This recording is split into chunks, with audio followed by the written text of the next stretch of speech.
الحمدللہ رب العالمین والصلاة والسلام علی سیدنا و سید الانبیاء والمرسلین اما بعد فاعوذ باللہ من الشیطان الرجیم بسم اللہ الرحمن الرحیم ربی شرح لی صدری ویسر لی امری واحلل عقدۃ من لسانی یفقہوا قولی اللہم اعنی علی تلاوت القرآن وذکرک وشکرک وحسن عبادتک یا رسول اللہ انظرها یا حبیب اللہ اسمع قولنا اننی فی بحر غم مغرق خذ یدی سہل لنا اشکارنا آمین یا رب العالمین۔ تمام تر حاضرین محفل کو السلام علیکم ورحمۃ اللہ وبرکاتہ ومغفرت۔ قال اللہ تبارک و تعالی فی القرآن المجید والفرقان الحمید بسم اللہ الرحمن الرحیم یا ایہا النبی قل لأزواجک وبناتک ونساء المؤمنین یدنین علیہن من جلابیبہن ذلك أدنى أن يعرفن فلا يؤذين وكان الله غفورا رحيما صدق الله ومولانا العظيم۔ اللہ پاک قرآن عزیز فرقان حمید میں سورہ احزاب پارہ نمبر 22 آیت نمبر 59 انتہائی خوبصورت انداز میں اپنے نبی محمد مصطفیٰ صلی اللہ علیہ وسلم کو مخاطب فرما کے عورتوں کے لیے آداب معاشرت اور پردے کی اہمیت کو وضاحت کرتے فرمانے کہ اے نبی صلی اللہ علیہ وسلم اپنی بیویوں سے فرما دیجئے، اپنی بیٹیوں سے فرما دیجئے اور مومنہ خواتین سے فرما دیجئے کہ جب وہ گھروں سے باہر نکلیں تو اپنے اوپر اپنے جلباب اوڑھ لیا کریں۔ یہ قریب ہے کہ وہ پہچانی جائیں اور جب پہچانی جائیں تو پھر ستائی نہ جائیں، اور اللہ تو ہے ہی بخشنے والا مہربان۔ تو آئیے پہلے تو ہم توبہ کرتے ہیں وہ لوگ جنہوں نے زندگی میں کبھی کہا کہ آنکھوں میں حیا ہونی چاہیے، منہ کا ڈھانپنا ضروری نہیں۔ جی آنکھوں میں حیا ہونی چاہیے، لیکن اللہ رب العالمین سورہ نور پارہ نمبر 18 میں فرماتے ہیں وَقُلْ لِلْمُؤْمِنَاتِ يَغْضُضْنَ مِنْ أَبْصَارِهِنَّ وَيَحْفَظْنَ فُرُوجَهُنَّ وَلَا يُبْدِينَ زِينَتَهُنَّ۔ اللہ فرما رہے مومنہ خواتین سے فرما دیجئے نگاہوں کو نیچا رکھیں، اپنی شرمگاہوں کی حفاظت کریں، اپنی زیب و زینت کو ظاہر نہ کریں سوائے شوہروں۔ تو جو اللہ 18ویں سپارے میں آنکھیں نیچی رکھنے کا حکم دے رہا ہے، 22ویں سپارے میں آنکھیں ہمارا اللہ بدل دیا، وہی اللہ حکم دے رہا ہے پردہ کرو۔ اور ہاں اگر آنکھوں میں حیا ہونی چاہیے تو دل میں ایمان ہونا چاہیے، دل میں ایمان ہونا چاہیے تو جسم پر پردہ ہونا لازم، کیونکہ یہ تینوں چیزیں لازم و ملزوم ہیں۔ اللہ رب العالمین نے پردہ آپ سے شروع نہیں کروایا، مجھ سے شروع نہیں کروایا۔ اللہ رب العالمین کو پتہ تھا ایسے لوگ بھی آئیں گے جو اسلام کے حکموں کی تردید بھی کریں گے، پھر ان کے لیے زبان طعن بھی دراز کریں گے۔ اللہ رب العالمین نے ایسے لوگوں کے اس سوال کے جواب کا کہ آنکھوں میں حیا ہونی چاہیے، پردے کی ضرورت نہیں ہے، اللہ رب العالمین نے پردہ شروع ہی ان خواتین سے کروایا جو پیکر حیا ہیں۔ کیونکہ اگر دنیا میں 100% حیا ہے تو اس میں 99% حیا میری سیدہ خدیجہ الکبریٰ میں، سیدہ عائشہ، سیدہ فاطمہ، سیدہ ام سلمہ، سیدہ زینب، سیدہ ام کلثوم، سیدہ جویریہ، کون کون سے پاک نام جن سے حیا بانٹی گئی ہے، جو پیکر حیا، مجسم حیا، مخدومہ کائنات۔ اللہ رب العالمین نے فرما محبوب پہلے اپنی بیویوں سے فرمائیے، پھر اپنی بیٹیوں سے فرمائیے، پھر مومنہ خواتین سے فرمائیے۔ تو جو اس درجے کی خواتین تھیں مومنہ خواتین نے بھی کر لیا، سرکار کی بیٹیوں نے بھی کر لیا، آقا علیہ السلام کی ازواج مطہرات نے بھی کر لیا، حتیٰ کہ اس دور میں خاتون بازار میں تھی موجود، کچھ خرید و فروخت کے لیے گئی، جب انہیں پتہ چلا کہ پردے کا حکم نازل ہو چکا ہے تو فوراً گھٹنوں میں سر چھپا کر بیٹھ کہنے والوں نے کہا گھر چلے جائیے، تو انہوں نے کہا شاید میری زندگی ساتھ نہ دے تو میں اللہ کی نافرمانی میں مرنا نہیں چاہتی۔ اور پھر کپڑے کی بہتات کوئی نہیں، ان عورتوں کے پاس پہننے کے لیے لباس پورا نہیں، پھر ٹاٹ کے ٹکڑے وہ بھی نامکمل۔ تو ان عورتوں نے جب یہ آیت جلباب اتری، ان عورتوں نے ٹاٹ کے ٹکڑوں کو جوڑ لگانا شروع کر دیے۔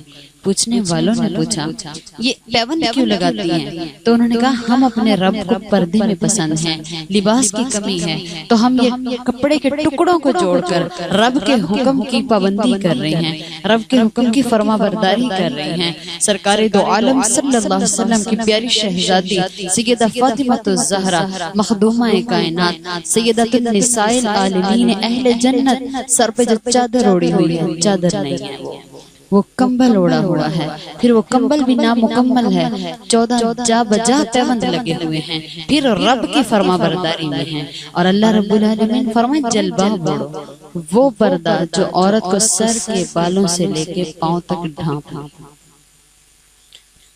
جلباب وہ پردہ ہے جو عورت کو سر سے لے کے پاؤں تک ڈھانپ لے۔ ہم لوگ منہ چھپاتے وقت کہتے ہیں آنکھوں میں حیا ہونی چاہیے، اگر حیا کا مرکز و محور صرف آنکھیں ہوتی اللہ لباس کا حکم نہ دیتے۔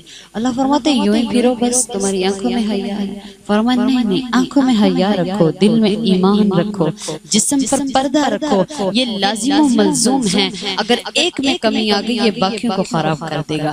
میرے آقا کا فرمان ہے حیا جس چیز کے ساتھ لگتی ہے اس کو خوبصورت بنا دیتی ہے، بے حیائی جس چیز کے ساتھ لگتی ہے اس کو بدصورت بنا دیتی ہے۔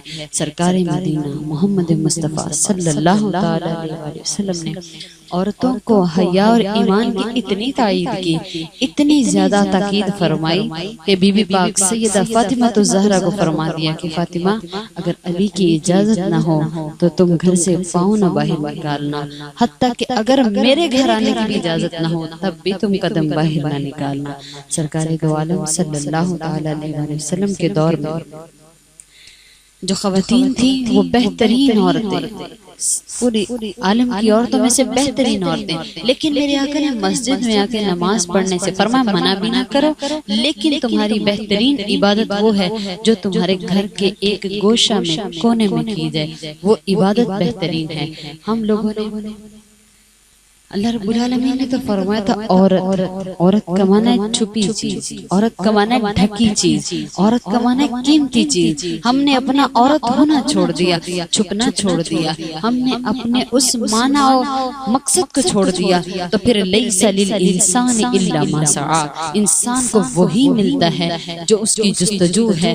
عورت نے اپنا عورت ہونا چھوڑ دیا، عورت کا معنی چھپی ہوئی چیز، پوشیدہ چیز، عورت نے اپنا چھپنا چھوڑ دیا۔ اللہ نے کیسی سزا دی، 1 روپے والی چیز بھی بکتی نہیں جب تک اس پہ عورت کی تصویر نہ ہو۔ عورت کا معنی تو چھپی ہوئی چیز تھی، یہ اس کو اتنا نیلام کیسے کر دیا۔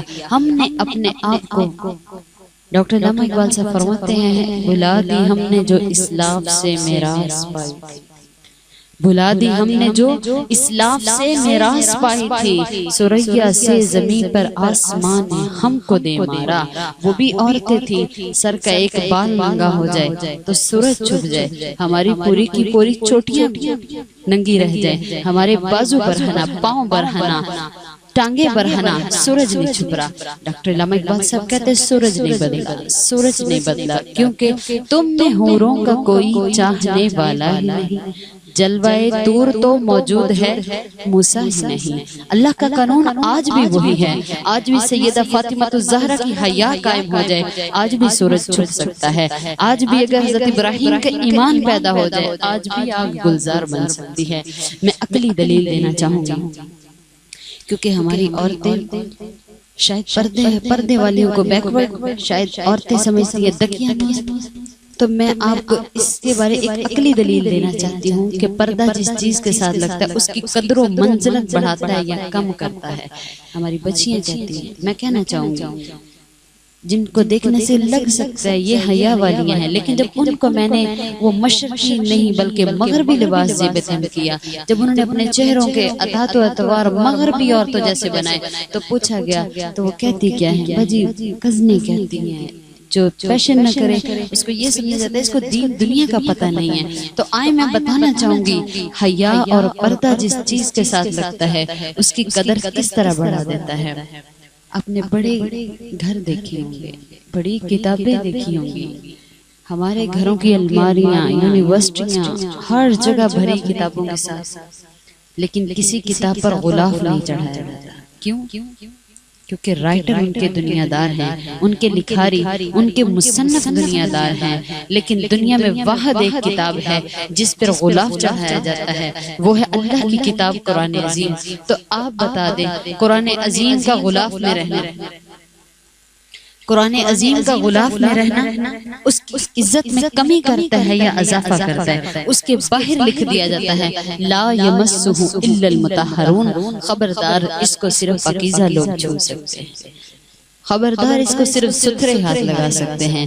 پتہ چلا ڈھکی چیزوں کو، چھپی چیزوں کو ہاتھ لگانے کے لیے بھی باطہارت ہونا ضروری ہے، باوضو ہونا ضروری ہے، پاکیزہ ہونا ضروری ہے۔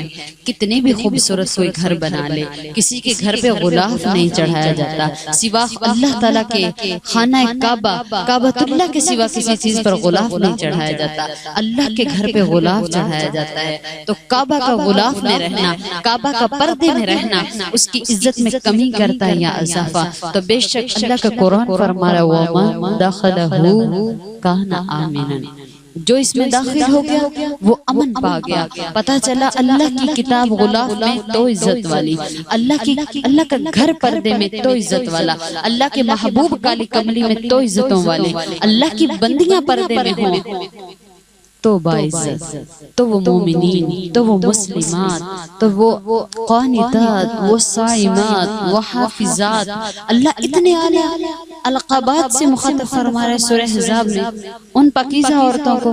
پتہ چلا کہ پردہ جس چیز کے ساتھ لگتا ہے اس کے حسن میں اضافہ کرتا ہے۔ اللہ کی قدرت کا ہر کام پردے میں چلتا ہے۔ اب زمین کے اوپر سال دانہ رکھ دے اگ نہیں سکتا، جب تہے زمین جائے گا تب اگے گا، تب اللہ کی قدرت کا کارخانہ چلے گا۔ اللہ نے ہر معاملہ پردے میں رکھا، انسان کا دنیا میں آنا پردے میں، دنیا سے جانا پردے میں۔ اللہ رب العالمین نے کبھی اسرائیل کو کھلے عام نہیں بھیجا، مالک کے کام صرف پردے میں چلتے ہیں۔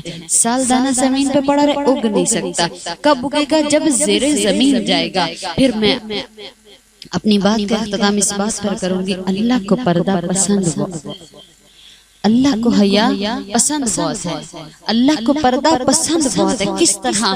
میں عرضاً کہنا چاہوں گی، ہمارے لوگ کہتے ہیں نا ٹوپیاں پہننے کے لیے مولوی حضرات، ہے نا برقعے پہننے کے لیے عالمات، تو اللہ کا قانون دیکھیں، وہ ہر روز خربوں گندم کے دانے اگا رہا ہے، ہر روز خربوں چاول کے دانے اگا رہا ہے۔ آپ دیکھیں اتنا سا چاول کا دانہ، اتنا سا گندم کا دانہ جب اللہ کی قدرت سے زمین سے باہر آتا ہے وہ برہنہ جسم لے کر نہیں آتا، اللہ نے اس کے اوپر بھی غلاف چڑھا کے رکھا ہے۔ میں عرضاً کہنا چاہوں گی اگر اتنے سے چاول کے دانے کی بے پردگی رب کو پسند نہیں تو اتنی بڑی عورت کی بے پردگی اللہ کو پسند کیسے ہو سکتی ہے؟ مالک نے ہر پھل کے اوپر چھلکے کی صورت میں پردہ چڑھا دیا، گندم کے ایک ایک دانے پہ پردہ چڑھا دیا۔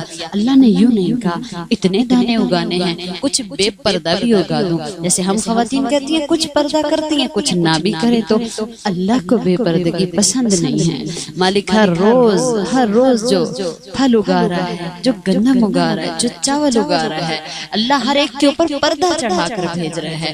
رب العالمین کو پردہ اتنا پسند ہے، مالک کو پردہ اتنا پسند ہے کہ اپنے عرش اعظم پر بھی پردے لگائے ہوئے ہیں۔ مالک سے دعا ہے کہ وہ ہمیں حیا پر ثابت قدمی عطا فرمائے۔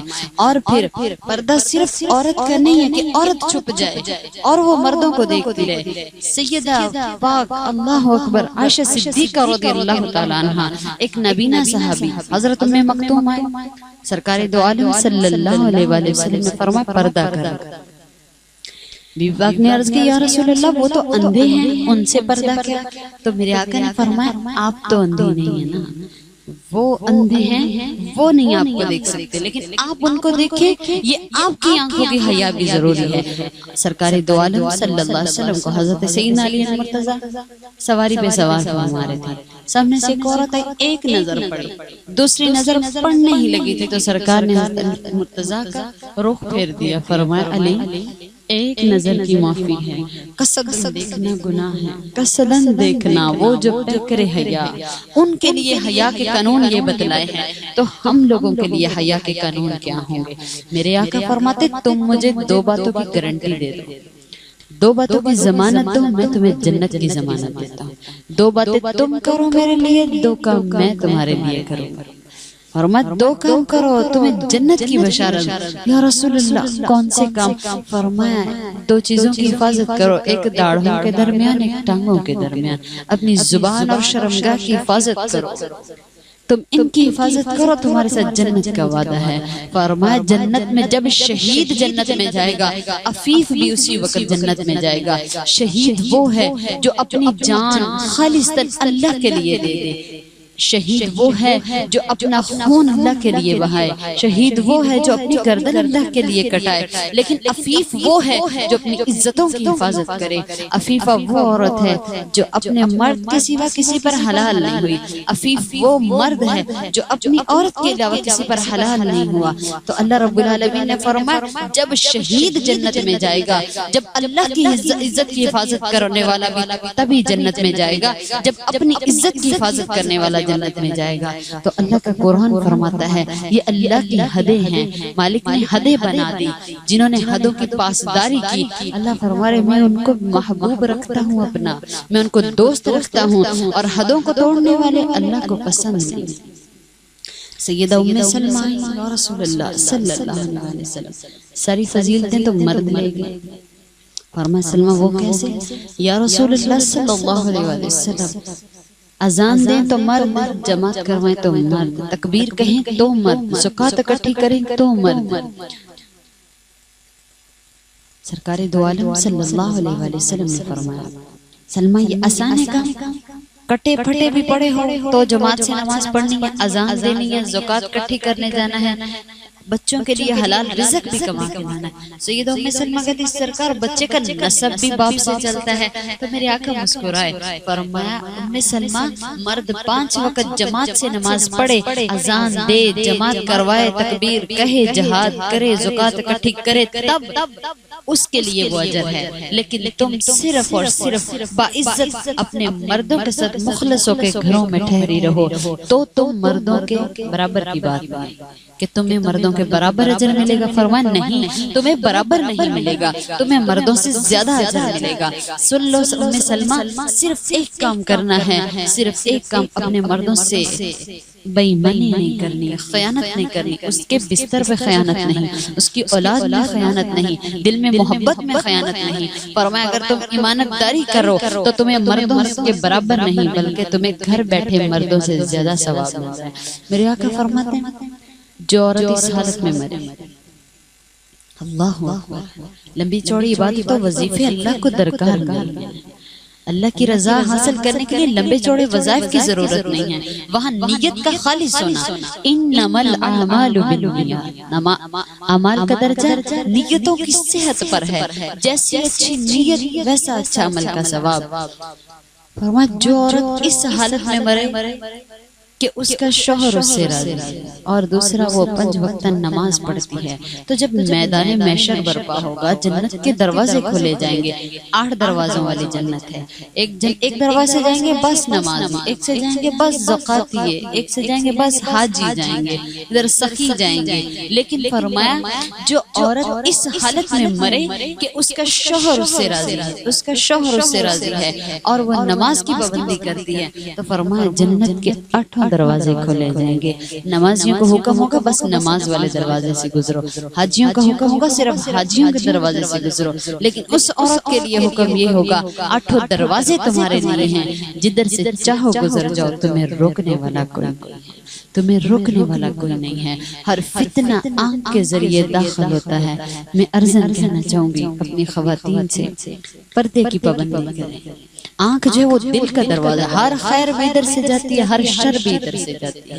سب سے پہلے زنا آنکھ کرتی ہے، زبان کرتی ہے، کان کرتا ہے، ہاتھ کرتے ہیں، پاؤں کرتے ہیں، شرمگاہ بس تصدیق کر دیتی ہے۔ تو میرے آقا نے فرمایا سب سے زیادہ فتنہ ادھر ہے، سب سے زیادہ فتنہ ادھر کہاں؟ تو صحابہ نے عرض کی سرکار کہاں؟ تو میرے آقا نے دل اور زبان کی طرف اشارہ کیا۔ کہ یہاں سب سے زیادہ فتنہ ہے، جس نے اس کو پاک کر لیا اس نے اپنے پورے کے پورے جسم کو پاک کر لیا، جس نے اس کو پاک کر لیا اس نے پورے جسم کو پاک کر لیا۔ تو آئیے توبہ کریں۔ ایک تو ہم اللہ کے حکم کی تردید کر رہے ہیں، نافرمانی کر رہے ہیں، اللہ کا حکم نہیں مان رہے، ایک تو ہم اللہ کا حکم نہیں مان رہے، دوسرا پھر اٹکلیں بنا رہے ہیں۔ یہ کہتے ہیں آنکھوں میں حیا ہونی چاہیے، آنکھوں میں حیا ہونی چاہیے۔ کیا ان بیویوں کی آنکھوں میں حیا پہ کوئی شک تھا؟ جن کی نگاہ اٹھے تو قانون بن جائے، جن کی زبان ہلے تو رحمت برسا دے، جن کا ہر عمل امت کی بھلائی کے لیے، ان عورتوں سے پردہ شروع کروایا۔ اللہ کو پتا تھا نا ایسے بھی بے عمل لوگ ہوں گے، عمل تو کریں گے نہیں، عمل کرنے والوں کو داغدار کریں گے، خود پردہ کرتے نہیں، کرنے والوں پہ تنقید کریں گے۔ تو فرمایا ہاں سن لو، پردہ کس کی سنت ہے؟ نبی کی بیوی کی سنت ہے۔ جس نے پردہ کر لیا اس نے نبی کی بیوی کی سنت ادا کی، جس نے نبی کی بیوی کی سنت ادا کی تو میرے آقا اس سے راضی ہو جائیں گے۔ جس نے پردہ کیا اس نے نبی کی بیٹی کی سنت ادا کی، صحابہ کرام کی بیویوں بیٹیوں کی سنت ادا کی، اور جس نے پردے پہ تنقید کی اس نے ان پاک ہستیوں پر تنقید کی۔ میرے آقا محمد مصطفیٰ صلی اللہ علیہ وسلم حتیٰ کہ سفر میں جاتے تو اپنی بیویوں کے لیے باقاعدہ ایک ہودج لگواتے۔ اگر اونٹ پر ہوتے یا سواری پر ہوتے، ہودج کہا جاتا ہے وہ ایک چھوٹا سا لکڑی کا گھر کمرہ نما بنا کے اس کے اطراف میں پردے لگائے جاتے ہیں، اور پردے لگا کر پاک بیویوں میں اس میں سوار کروایا جاتا تھا۔ سرکار دو عالم صلی اللہ علیہ وسلم کا فرمان علی شان ہے، حیا اور ایمان یوں ساتھ ساتھ ہیں کہ جس میں ایک ختم ہو گیا دوسرا خود بخود ختم ہو جائے گا۔ حیا نہیں تو ایمان نہیں، اور ایمان نہیں تو حیا ہو ہی نہیں سکتی۔ فرمایا ایمان کی 60 سے اوپر شاخیں ہیں، ایمان کی 60 سے اوپر شاخیں ہیں، اور ایمان کی سب سے بڑی شاخ حیا ہے۔ جس نے حیا کو قائم کر دیا، اور حیا کو قائم کرنے کے لیے عورت کا سب سے پہلے پردہ کرنا لازم ہے۔ ہاں حیا رکھیں، آنکھوں میں حیا رکھیں، دل میں ایمان رکھیں، جسم پر پردہ رکھیں۔ مالک ہمارے اس کاوش کو قبولیت کا درجہ عطا فرمائے، پردہ کرنے، عام کرنے اور اس پہ ثابت قدم رکھنے کی توفیق عطا فرمائے۔ مالک شر پسند عناصر سے محفوظ فرمائے، اور اپنے اور اپنے محبوب کی رضا اور ان کے افعال پر عمل کرنے کی توفیق عطا فرمائے۔ آمین یا رب العالمین۔